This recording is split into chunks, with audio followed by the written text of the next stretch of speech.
எல்லாருக்கும் வணக்கம். இன்னைக்கு டே 6 ஆஃப் ஆஷாட நவராத்திரி ரங்கோலி தான் பார்க்குறோம். எப்பவும் போல் நம்ம பார்டர் போட்டுட்டு சைடில் தாயாரோட பாதம் போட்டோம்.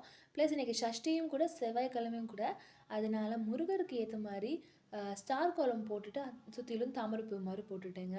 ஸோ இன்றைக்கி அவ்வளோ சிம்பிளான ரங்கோலி போகலான்னு சொல்லிட்டு சிம்பிளாக பண்ணிட்டேன். அது மட்டும் இல்லாமல் இன்றைக்கி நான் மெயினாக ஒரு சில விஷயங்கள் உங்கள் எல்லார்ட்டையும் பேசலான்னு தான் வந்திருக்கேன். நிறைய நியூஸ் பார்த்துட்டு இருந்தோம். இன்றைக்கி நிறையா சூசைட் கேஸ் ஆச்சு, நிறையா இஷ்யூ ப்ராப்ளம் அந்த மாதிரி. தயவு செஞ்சு suicide is not at all solution. இது எல்லாருமே சொல்கிறது தான். அந்த பிரச்சனைக்கு கண்டிப்பாக ஒரு தீர்வு இருக்குங்க. சூசைட் பண்ணுறனால மட்டும் எதுவுமே ஆயிடாது.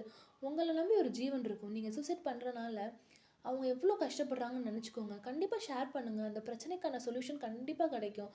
தயவு செஞ்சு இந்த மாதிரி விஷயங்கள் பண்ணாதீங்க. ஈவன் நானுமே என்னோடய லைஃப்பில் இந்த மாதிரி விஷயங்கள்லாம் நடந்திருக்கு.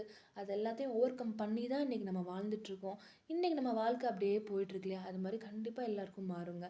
ஸோ இன்றைக்கான கோலம் பார்த்திங்கன்னா, அழகாக ஸ்டார் ரங்கோலி போட்டு சைடில் வந்து நல்லா பூக்கள் மாதிரி போட்டேன். இலையெல்லாம் போட்டு அவ்வளோதான் இன்றைக்கான கோலம்.